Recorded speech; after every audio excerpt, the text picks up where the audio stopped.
كلنا عارفين إن كرة القدم هي اللعبة الشعبية الأولى في العالم. تعالوا مع بعض نرجع بالتاريخ ونشوف إزاي ابتدت.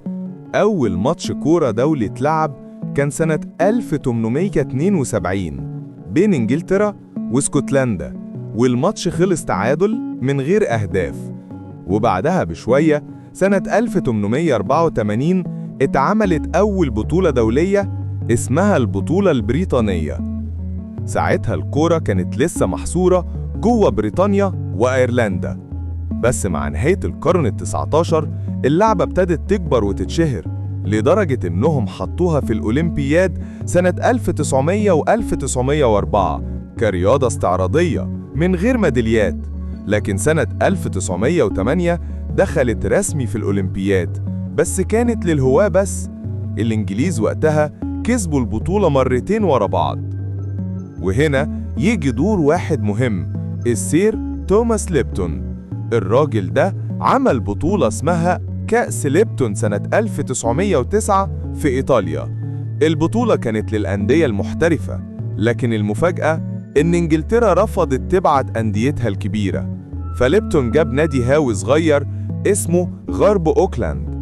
واللي حصل النادي الصغير ده كسب البطولة ورجع سنة 1911 وكسبها تاني وخد الكاس للأبد. سنة 1914 الفيفا قرر يمسك هو تنظيم بطولات الكورة الأولمبية، وده فتح الطريق لأول بطولة كورة بين قارات مختلفة في أولمبياد 1920 اللي بالمناسبة مصر كانت موجودة فيها، بس خرجنا بدري. البطولة دي كسبتها بلجيكا. بعدها الأوروغواي سيطروا على الكورة وكسبوا الأولمبياد 1924 و1928. وهنا الفيفا قال ليه ما نعملش بطولة عالمية للمنتخبات بعيد عن الأولمبياد؟ وبالفعل سنة 1930 ومع احتفالات الأوروغواي بمئوية استقلالها اتعمل أول كاس عالم رسمي. ومن هنا بدأت الحكاية اللي لسه مكملة معانا لحد النهاردة. سنة 1930 كان العالم على موعد مع أول بطولة من نوعها في تاريخ الكورة، كأس العالم. استضافتها أوروغواي من يوم 13 لحد 30 يوليو، وكانت البطولة دي مميزة جدا لأنها الوحيدة اللي ما كانش فيها تصفيات. الفيفا بعتت دعوة لكل المنتخبات عشان يشاركوا، لكن في الآخر 13 منتخب بس اللي لعبوا، 7 من أمريكا الجنوبية، 4 من أوروبا، و2 من أمريكا الشمالية. السبب إن عدد الفرق قليل؟ بسيطة، أوروغواي بعيدة جدا، والسفر بالمراكب وقتها كان طويل وتكلفته عالية، وده خلى فرق أوروبا مترددة. لكن في الآخر جول ريمي أبو فكرة كاس العالم أقنع بلجيكا وفرنسا ورومانيا ويوغوسلافيا يركبوا البحر وييجوا. الطريف إن كذا دولة كانت مقدمة تستضيف: إيطاليا، هولندا، أسبانيا، السويد، وأوروغواي. لكن الفيفا وافق على أوروغواي عشان كانوا بيحتفلوا بالذكرى ال100 لاستقلالهم، وكمان منتخبهم واخد ذهبية الأولمبياد 1928.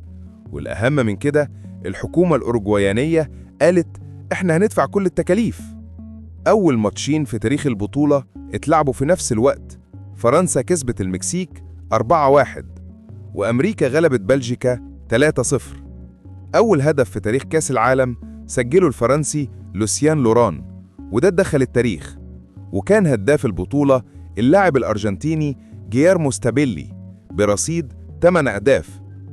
النهائي كان مولع، أوروغواي ضد الأرجنتين قدام 93,000 متفرج في مونتيفيديو. أوروغواي قلبت النتيجة وكسبت 4-2 وبقت أول بطل للعالم. أول بطولة شاركت فيها مصر 1934. الفيفا اختار إيطاليا تستضيف البطولة بعد ما تنافسوا مع السويد. إيطاليا كسبت حق الاستضافة لأن حكومتها وقتها خصصت ميزانية ضخمة للحدث، 3.5 مليون ليرة إيطاليا.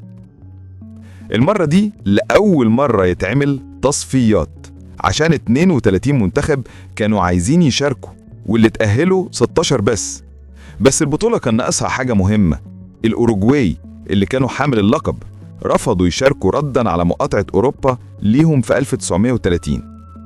كمان منتخبات إنجلترا واسكتلندا وأيرلندا وويلز قالوا إحنا عندنا بطولتنا الخاصة بينا، مش محتاجين بطولة عالمية. المباريات شهدت أحداث عنيفة جدا، أشهرها إيطاليا ضد أسبانيا في ربع النهائي. الماتش الأول خلص 1-1 بعد وقت إضافي، فقرروا يعيدوا الماتش. الجو كان مشحون والإيطاليين لعبوا بخشونة جامدة. حارس أسبانيا زامورا اتصاب وما قدرش يكمل، وفي الإعادة الطليان كسبوا 1-0 بعد ما طلعت 3 لعيبة أسبان مصابين. في الناحية التانية تشيكوسلوفاكيا كسبت ألمانيا 3-1 ووصلوا النهائي ضد إيطاليا. النهائي اتلعب في ملعب الحزب الفاشي. تشيكوسلوفاكيا تقدمت الأول، لكن إيطاليا اتعادلت في آخر الدقايق، وفي الوقت الإضافي سجلوا التاني وكسبوا أول لقب عالمي ليهم. كان هداف البطولة وقتها اللاعب أولدريتش نيدلي برصيد 5 أهداف. المرة الثالثة كانت في فرنسا من 4 ل 19 يونيو 1938. قرار استضافة فرنسا زعل اللاتينيين جدا، خصوصا الأرجنتين والأوروغواي، لأنهم كانوا متفقين إن الاستضافة تتنقل بين أوروبا وأمريكا الجنوبية، وعلشان كده الاتنين قطعوا البطولة. أسبانيا برضو ما قدرتش تشارك بسبب الحرب الأهلية، وكانت دي أول مرة المستضيف وحامل اللقب يتأهلوا تلقائيا للنهائيات. كان المفروض يشارك 16 منتخب، لكن لما ألمانيا ضمت النمسا عملية أنشلوس، النمسا خرجت من البطولة، وبالتالي بقوا 15 فريق بس. المنتخب السويدي خد بطاقة العبور مباشرة لربع النهائي من غير ما يلعب. النهائي اتلعب في الملعب الأولمبي في باريس، ماتش نار، وانتهى بفوز إيطاليا 4-2 على المجر. وبكده بقت إيطاليا أول منتخب يحافظ على اللقب وأول فريق يكسب البطولة مرتين ورا بعض.